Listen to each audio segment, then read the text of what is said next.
खबरें ही हैं जो बिगाड़ती हैं शेयरों की चाल, खबरें ही करती हैं आपको मालामाल। खबरों के चलते कहां देखने को मिल रहा है एक्शन, क्या होना चाहिए आपका रिएक्शन, ये बताएंगे अम्बाला जी। खबर बताएंगे हम और निर्णय लेंगे आप, खरीदे बेचे या बने रहें या करें एवरेज। इन तमाम चीज़ों पे बातचीत करते हैं और एक एक करके तमाम धुआंधार धुरंधर शेयरों को, आपकी खबरों को एनालिसिस करते हैं। लेकर के आ जाइए पहली कंपनी, वो है ONGC। और ONGC और ऑयल में आज ज़बरदस्त तेज़ी, 5 से लेकर के 9% की धुआंधार रफ्तार यहाँ पर देखने को मिल रही है। आपको बता दें, अपस्ट्रीम एनर्जी सेक्टर को बढ़ावा देने के लिए सरकार की तरफ से महत्वपूर्ण फैसले लिए गए हैं, जिसकी वजह से ONGC और ऑयल में आज तेजी देखने को मिल रही है। ऑनशोर क्रूड ऑयल पर रॉयल्टी घटा करके 10% की गई है और इसी का फ़ायदा आज इस पर लेकर के CLSA की शायद एक रिपोर्ट आई है कि इनके रेवेन्यूज़ पे 10% के आसपास का मार्जिन पे जो है इसका असर होगा। Offshore crude oil, natural gas पर रॉयल्टी को घटा करके करीब 8% किया गया है। ONGC और ऑयल इंडिया जैसे शेयरों को इसका सीधा बेनिफिट मिलेगा और यही वजह है कि ये दोनों शेयर जो है आज अच्छी मजबूती के साथ कामकाज करते हुए, लेकिन अब आज की चूँकि रैली आ चुकी है, अब क्या करना चाहिए, महत्वपूर्ण बात ये। मैम 5.5% ऊपर, क्या 300 के लेवल पर भी एंट्री ONGC पे ली जा सकती है? जिनके पास पहले से है ONGC के शेयर को क्या करना चाहिए, पहले ONGC की बात कर लेते हैं, फिर ऑयल इंडिया। जिसी छोटा स्टॉप लॉस 280 और 296 पर चल रहा है, बाय करके जा सकते हैं। 315 से लेकर के 340 के छोटे टारगेट्स आप एक्सपेक्ट कर सकते हैं। Oil India ma'am, oil India में भी आज अच्छा मोमेंटम देखने को मिल रहा है। 7-8% से ज़्यादा की मजबूती जो है ऑयल इंडिया के अंदर देखने को मिल रही है। अभी भी जो है हम देख रहे हैं 8.5% ऊपर, 500 के नज़दीक पहुंचता हुआ। आज 499.40 का हाई लगाया है इसने। क्या 52 वीक हाई की तरफ जा रहा है? समीकरण तो वैसे ही बन गए हैं, बिल्कुल जिसके फेवर में ही बन गए हैं। एंड अगर आप सच में होल्ड कर सकते हो तो बाय करिए। एक मिड टर्म इन्वेस्टमेंट आइडिया के तौर पर लेके जाइए। दिसंबर 2026 के व्यू पर स्टॉप लॉस डिफाइंड है, 450 से नीचे रखना नहीं है। 494 भी चल रहा है, 200 दिन का मूविंग एवरेज है वो, और कंसोलिडेशन रेंज का भी सपोर्ट है, तो इसके नीचे रखना नहीं है, 450 के नीचे। और जो टारगेट्स हैं, you should expect something big, क्योंकि गवर्नमेंट के फोकस से ये चीज प्रूव होती है कि इनका समय और थोड़ा सा मजबूती से बढ़ सकता है स्टॉक्स की मूवमेंट। नाउ पोर्ट 94 पर अभी चल रहा है। कम से कम आपके टारगेट के एक्सपेक्टेशन 560 और फिर आप 650 के टारगेट के एक्सपेक्टेशन रख सकते हैं। ये नजरिया सिर्फ दिसंबर 2026 तक का है। टारगेट अगर आपके पहले आ जाते हैं, चांसेस हैं आ जाएंगे, तो आप पहले टारगेट पर ट्रेल करके, ध्यान से नोट डाउन कर लें, पहले टारगेट पर ट्रेल करके फिर आप 700 तक के भाव को चेज कर सकते हैं। चलिए, ये बात ऑयल इंडिया को लेकर के निकल करके आई है। अगली कंपनी स्क्रीन पर लेकर के आते हैं, जहां पर खबर के चलते एक्शन देखने को मिल रहा है, ये ग्रो। इस पर भी लगातार हम सुबह से बातचीत कर रहे हैं। यहां पर करीब 5,637 करोड़ रुपए की ब्लॉक डील होती हुई निकल के आई है। ब्लॉक डील के चलते आज हमने देखा इंट्राडे में करीब 8% तक लुढ़कता हुआ ग्रो का शेयर दिखाई दिया। करीब 30.91 करोड़ शेयर, यानी कि करीब 5.01% के आसपास की इक्विटी जो है वो बेची गई है। डील का फ्लोर प्राइस 182.30 था पर शेयर, और ये फिलहाल के लिए जो प्री IPO के आसपास की जिनकी पोजीशन थी, लॉक इन खत्म होने के कुछ निवेशकों की जो हिस्सेदारी थी, उन्होंने अपने हिस्सा जो है वो ग्रो के अंदर बेचा है। ये सिचुएशन रही है। 5,637 करोड़ में ब्लॉक डील हुई। अभी भी 183 के आसपास, 184 के आसपास ट्रेड करता हुआ। बाजार की बढ़ती गिरावट में ये भी थोड़ा सा फिर से नीचे जाता हुआ। मैम ग्रो, क्या करें ग्रो में? ग्रो करेगा ग्रो? क्वेश्चन मार्क के साथ सवाल है। 150 का स्टॉप लॉस मेंटेन करके 180 185 which is current range buying ली जा सकती है, लेकिन 50% एक्सपोजर से। काउंटर में फिर अभी जब दोबारा बात हो रही है, तो जब भी इस तरह की बड़ी अनलॉकिंग होती है वॉल्यूम की, तो स्टॉक एक डायरेक्शन पकड़ता है शॉर्ट टर्म के लिए, मतलब कुछ हफ्तों के लिए आई शुड से।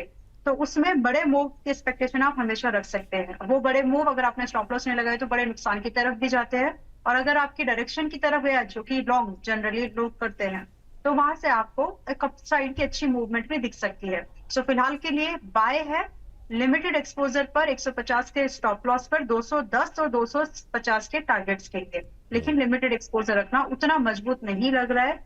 जस्ट की भाव आया है, उस रेंज में एक एक्शन देखने के लिए मिल सकता है, न्यूज जब वॉल्यूम आई है मार्केट में उस हिसाब से। इसलिए स्टॉप लॉस प्लीज मेंटेन करना, और ब्रॉडर मार्केट सेंटिमेंट्स फिलहाल ठीक नहीं है, तो स्टॉप लॉस से कॉम्प्रोमाइज किसी भी काउंटर पे ना करें प्लीज। ठीक। शिव भक्त सुमित जी लिख रहे हैं हमारा पोर्टफोलियो रेड हो गया है लेकिन विपुल जी पिंक हो रहे हैं।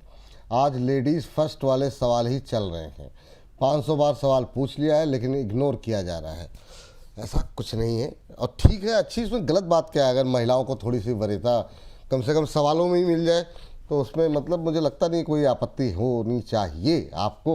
लेकिन ठीक है, आपका सवाल भी आगे डिस्कस कर लेंगे। देवयानी को लेकर के कह रहे हैं मैम की कॉल थी 123 पर, आगे डिस्कस कर लेंगे सर, इसको इसी सेगमेंट में ही डिस्कस कर लेंगे आगे देवयानी पे। मैम एक बार देख लीजिएगा, तब तक हम जरा अगली खबर को पढ़ लेते हैं। स्क्रीन पर लेकर के आ जाइए अगली खबर और देखते हैं HFCL। वाह, एक से बढ़ के एक शेयर निकल के आ रहे हैं। ये सभी शेयर जो है वो मतलब रिटेल इन्वेस्टर के बहुत सारे सवाल रहे हैं। आपको बता दें कि यहाँ पर एक ऑर्डर की खबर निकल करके आई है। ग्लोबल बिजनेस एक्सपेंशन के लिहाज से इसे काफ़ी अहम माना जा रहा है। डील से इंटरनेशनल मार्केट में पकड़ मजबूत होने की उम्मीद जताई जा रही है। HFCL को लेकर के ये अपडेट यहाँ पर आती हुई 184 करोड़ रुपए के एक्सपोर्ट ऑर्डर यहाँ पर मिलते हुए HFCL को दिखाई दिए हैं। कई सारी पहले भी अपडेट थी, उसके चलते यहाँ पर शानदार मोमेंटम बनता हुआ दिखाई दे रहा था अब तक। लेकिन अब बाजार की बढ़ती गिरावट में ये शेयर भी अब हल्का होता हुआ दिखाई दे रहा है। मैम HFCL 148 का लेवल और हो गई रैली पूरी इसकी? शॉर्ट टर्म वाली हो गई बिल्कुल जी। और अभी 140 पर मोस्ट रिसेंट आई थिंक 3-4 दिन पहले या 3 दिन के अंदर ही 140 139 पर रिकमेंड किया है, क्योंकि चल रहा था तो ठीक है एक स्विंग ट्रेड कर लीजिए। 108 पर उससे पहले वाली प्रॉफिट बुकिंग करा लिया है जी। बुक कर। आज 148 पर है। जिनके पास है, मतलब वैसे तो खबरों में है, बट जिनके पास है आप प्लीज इसको बुक कर लीजिए। नंबर्स वगैरह सब ठीक है लेकिन प्राइस है ओवरबॉट। प्रॉफिट बुकिंग आएगी ही आएगी, उससे पहले ही you should take your profit. दोबारा एंट्री का भाव मेरी नजर में 115 से 120 के भाव पर बनता है। उस समय एक बार मैं भी प्राइस अलर्ट लगा के रखूंगी, जिस दिन आएगा उस दिन एक बार उसको रिविजिट कर लेंगे। आज के डेट में I think you should book your profit. और अगर आप ये नहीं कर रहे हो इट्स ओके, क्योंकि नंबर्स बहुत अच्छे हैं, तो हो सकता है थोड़ा सा और स्ट्रेच मार जाइए 155 160 तक। तो उसके लिए दो तरीके, या तो प्रॉफिट बुक कर लो, if you are not doing so तो फिर 140 रुपए का ट्रेडिंग लगा लीजिए ताकि आपका नुकसान ना हो। चलिए ठीक है। और 115 120 इतना जाएगा नीचे? अब प्राइस ओवरबॉट है, नंबर्स अच्छे हैं, टेक्निकल चार्ट बोलता है कि जाएगा, नंबर्स बोल रहे हैं नहीं जाएगा। इसीलिए ट्रेडिंग लगा लीजिए ताकि आप रिस्क ना लें। बस यही आइडिया है, क्योंकि नंबर्स बहुत अच्छे हैं बिल्कुल जी। मतलब मार्केट के एक्सपेक्टेशन से भी ज्यादा अच्छे हैं। तो कभी कभी आपको टेक्निकल्स को अवॉइड करना पड़ता है when you have the good numbers. And जब प्राइस फंडामेंटल्स आपको बता देता है कि क्या बाय करना है, टेक्निकल आपको हमेशा ये गाइडेंस देता है कि कब बाय करना है। तो ओवरबॉट है, डिस्काउंट आएगा तो खरीदेंगे दोबारा, अभी महंगा लग रहा है, इसलिए प्रॉफिट बुकिंग नहीं भी कर रहे हो तो ट्रेडिंग कर लो, काउंटर बुरा नहीं है। जैसा आपका आदेश। चलिए और आगे बढ़ते हैं और अगली टिप्पणी लेते हैं। अगली टिप्पणी वोडाफोन आइडिया। वाह, एक वो रह गया, क्या नाम है, देवयानी, वो ध्यान दिला दीजिएगा सब लोग, उस पर बातचीत कर लें। वोडाफोन आइडिया में आपको बता दें कि इसको लेकर के जो तमाम खबरें चल रही थी कल तक, उसका खंडन कर दिया गया है। कंपनी प्रबंधन ने मीडिया में किए जा रहे दावों का किया है खंडन। वोडाफोन ग्रुप के स्टेक ट्रांसफर की मीडिया रिपोर्ट्स को सिरे से खारिज किया गया। प्रमोटर हिस्सेदारी को ट्रेजरी स्टॉक में ट्रांसफर करने का ये दावा एक मीडिया रिपोर्ट्स में किया गया और ये जानकारी दी गई, कोई भी इस तरह की कोई सूचना नहीं प्राप्त नहीं हुई है और इस तरह की जानकारी एक्सचेंज को दी गई। तो वोडाफोन की तरफ से ये अपडेट और उसके बाद से ही करेक्शन देखने को मिल रहा है। मैम जो जिस खबर से भागा था वो खबर के से डिनाइल आ गया है। अभी वोडा आइडिया में क्या करें, मैं चाहूँगा खबरों का खेल सेगमेंट चूँकि हम अलग से अपलोड करते हैं तो इसमें हर तरह के लोगों को उत्तर मिल जाए, इस तरह का उत्तर दीजिए। जो अभी नए खरीदारी करने वाले हैं, जिन्होंने ले रखा है, जो लोग 13 का वेट कर रहे हैं, हर तरह के प्रश्नों के लिए क्या जवाब रहेगा वोडाफोन आइडिया पे? रिस्क लेना चाहिए पर, लेकिन कैलकुलेटेड रिस्क लो। और स्टॉप लॉस जो अभी आपका रहेगा 10.5 रुपए का है। चाहे आप शॉर्ट टर्म ट्रेड कर रहे थे, यानी 13 रुपए की एक्सपेक्टेशन में बैठे हो, 11.5 फर्स्ट टारगेट था वैसे, बट रिवाइज कर लिया हमने उसको, 13, 15, 18 ये शॉर्ट टर्म के टारगेट्स है। अप टू 15 तो शॉर्ट टर्म ही है। तो शॉर्ट टर्म के टारगेट्स का अगर आप वेट कर रहे हैं 10.50 should be your stop loss and current price range जो कि 11 से 11.5 मतलब 11.78 चल रहा है, इस रेंज में आप खरीद के जा सकते हैं, उतना जो आप स्टॉप लॉस पर बर्दाश्त कर सके। दूसरी बात जो इसमें एक प्राइस कुछ कहता है बिल्कुल जी, वो हर बार कुछ तो कहता है। अब वो प्राइस हर फिलहाल यहाँ आदमी पर समझ नहीं पाता ना मैम प्राइस क्या कहता है। अब वो बाद में न्यूज में बन के सामने आ जाती है actually, but currently the price language here which I could read is कि ये रेडी हो रहा है अपसाइड की मूवमेंट के लिए। तो स्टॉप लॉस रखो, छोटा रखो, अगर गलत हो जाए तो आपको ज्यादा नुकसान ना हो। बाकी अपसाइड जो है यहाँ पर आप 13 से 15-18 रुपए के एक्सपेक्टेशन लेके चल सकते हैं। एंड आने वाले समय में हमको उसके रीजंस दिख जाएंगे कि क्यों ऐसे प्राइस स्ट्रक्चर्स बना रही है। बाकी फिलहाल जो मोस्ट रिसेंट न्यूज थे, जो इसको रियायत मिली इसके टोटल डेट के ऊपर, जो बकाया था आई मीन टू से उसके ऊपर, तो ये सारी चीजें इसके फेवर में चल रही है फिलहाल के लिए। तो आप एक छोटा स्टॉप लॉस मेंटेन करिए और अपसाइड मूवमेंट के लिए फ्रेश लॉन्ग भी बना सकते हैं। जो लोग पहले से हैं वो लोग ट्रेडिंग जरूर कर ले, 10.5 रुपए के स्टॉप लॉस पर ट्रेड कर लीजिए, irrespective of your buying range, चाहे वो 11 की थी, 10 रुपए की थी या 9 रुपए 70 पैसे की थी। ये सारे भाव वही हैं जो मैंने रेकमेंड किए हैं। तो आप 10 रुपए के आएंगे तो 10 रुपए 50 पैसे का स्टॉप लॉस मेंटेन करिए। इन्वेस्टमेंट की जा सकती है शॉर्ट टर्म वाली। चलिए, इस बीच चूंकि धनराशि हमें भेजी गई है तो इसलिए एक सवाल और ले लेते हैं दर्शकों की टिप्पणी का। मैम दोनों सवाल ले लीजिए फटाफट। एक तो एक MTR टेक को लेकर के इनका सवाल था, और एक वो जो सवाल था हमारे एक दर्शक का, उस पर भी आपकी टिप्पणी जानना चाहेंगे। देवयानी इंटरनेशनल, जी हाँ आ गया। तो देखिए MTR टेक में 6,500 आ गया आपको, मेरे हिसाब से ठीक है। दो व्यू है इन्वेस्टर वाले, अभी भी इसमें आप आगे के जो टारगेट्स आपको दिए मेरे ख्याल से 7,000 और 9,000 की भी बातचीत मैंने की है आपसे, तो अगर आप उसका वेट कर रहे हो अभी भी होल्ड करके जाओ, कोई दिक्कत नहीं है। लेकिन इसका मतलब ये नहीं है कि ये प्रॉफिट बुकिंग एक्सपीरियंस नहीं करेगा। ये प्रॉफिट बुकिंग एक्सपीरियंस करने जा रहा है स्टॉक अभी। तो तरीका ये है कि आपकी बाइंग किसी भी भाव की, पहले तो फ्रेश बाय कहां पर करे, 5,600 के आसपास मिले अब जब, तब आप फ्रेश बाय कर ले, और करंट प्राइस है 6,335 का। अब जो लोग पहले से इस स्टॉक में बैठे हुए हैं वो लोग बहुत ही नजदीक 6,000 पर अपना ट्रेलिंग स्टॉप लॉस लगाकर ही आगे की पोजीशन को होल्ड करिएगा। फिलहाल स्टॉक ओवरबॉट कंडीशन में जा चुका है, छोटी सी प्रॉफिट बुकिंग भी इसके लिए मतलब अच्छा खासा मूव कर देगी। अदरवाइज स्टॉक में फंडामेंटल स्ट्रक्चर जब आप लॉन्ग टर्म पर देखेंगे कोई बदलाव नहीं है। मैं 9,000 तक की बात ही कर रही हूँ आपसे, टारगेट इसके और भी बड़े हो सकते हैं आने वाले समय में if you are holding for like 2 years. लेकिन शॉर्ट टर्म में 6,000 का स्टॉप लॉस आपको मेंटेन करना ही चाहिए। That's the view. Fresh bye 5,600 के आसपास। चलिए, एक टिप्पणी और कर दीजिए मैम, बड़ा दबाव हो जा रहा है मुझे समझ में। हाँ देवयानी इंटरनेशनल, हाँ देवयानी के बाद भी एक और आ गए हैं मैम धनराशि लेकर के, तो संक्षिप्त टिप्पणी पहले दे, आप संक्षिप्त टिप्पणी रखिएगा देवयानी पर भी जी। देवयानी स्टॉप लॉस नहीं हुआ और अब 130 रुपए का टारगेट दिया था विपुल जी, 129.97 मतलब 3 पैसे से स्टॉप लॉस टारगेट रह गया वो। अब आपका ट्रिगर नहीं हुआ मैं नहीं कह सकती, क्योंकि 130 में सिर्फ 3 ही पैसे कम थे। तो फर्स्ट टारगेट आपका ट्रिगर हुआ या नहीं हुआ आप डिसाइड कर लो, क्योंकि चार्ट पे तो नहीं हुआ, 3 पैसे से रह गया था। एंड वो डेट थी आपकी 29 अप्रैल की, और ट्रेड भी आपका 29 अप्रैल का ही था। अब यहाँ पर जो स्टॉप लॉस आप लोगों को दिया हुआ है वो 105 रुपए का है। स्टॉप लॉस भी जिंदा है, आपने अगर टारगेट के आसपास बुक नहीं किया है तो वो भी जिंदा है। होल्ड करो, होल्ड कीजिए। चलिए, तीस्ता बनर्जी जी ने भी धनराशि भेजी है।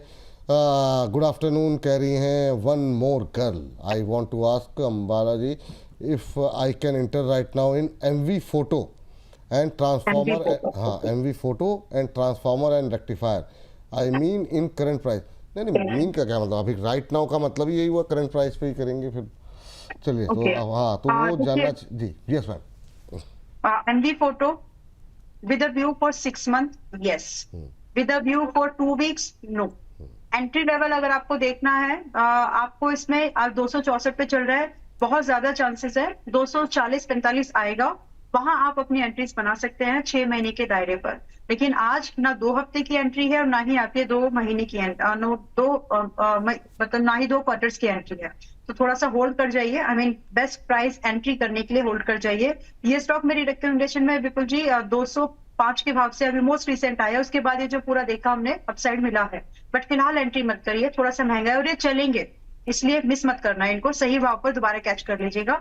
रीजन आप सबको पता है कि सोलर एनर्जी में जो मॉड्यूल्स होते हैं उसकी मैन्युफैक्चरिंग सप्लाई का इसका काम है। दूसरा आपने पूछा है ट्रांसफार्मर रेक्टिफायर्स, टेरल जो अभी चल रहा है, एक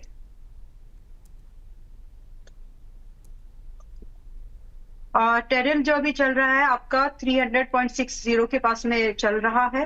यहां से अगर आपकी इन्वेस्टमेंट की नजरिया है तो बाय कर लीजिए। And you know what, be investor. हर स्टॉक में ट्रेड करने की जरूरत नहीं होती, इसमें इन्वेस्टर ही बनो। 400 से 450 का मूवमेंट मिनिमम होगा, तो आप इसमें इन्वेस्टर की तरह अपना पैसा लगाना चाहे तो लगाएं। 250 का स्टॉप लॉस होगा, फेवरेबल रिस्क होगा, 1:2 बनेगा एक पहले टारगेट पर। इन्वेस्टर की तरह पैसा लगाया जा सकता है, ट्रेडर्स अवॉइड कर दीजिए। ट्रेडर्स अवॉइड करें, ये बात यहाँ पर निकल करके आई है। चलिए फटाफट आगे बढ़ते हैं और अगली कंपनी लेकर के आते हैं स्क्रीन पर, वहाँ पर देखते हैं क्या कुछ एक्शन देखने को मिल रहा है। इतना दबाव बना दिया जा रहा है कि मतलब समझ में नहीं आ रहा क्या छोड़ा जाए। क्या अदानी पोर्ट, ये प्रणव चौधरी 31 मई 2026 से सीईओ पोर्ट का पद छोड़ेंगे। आज यहाँ पर जो है हम देख रहे हैं कि प्रेशर देखने को मिल रहा है। 1 जून 2026 से नीरज बंसल सीईओ का पद जो है वो संभालेंगे। पूर्व IRS ऑफिसर रह चुके हैं नीरज बंसल, 2022 में वो ग्रुप के साथ जुड़े। अभी क्या करना चाहिए 1700 के आसपास अंबाला मैम? प्रणव चौधरी ने अदानी ग्रुप के बाहर अवसर तलाशने का फैसला लिया है और वो बाहर निकल चुके हैं। 1700 के आसपास कैसा लग रहा है मैम?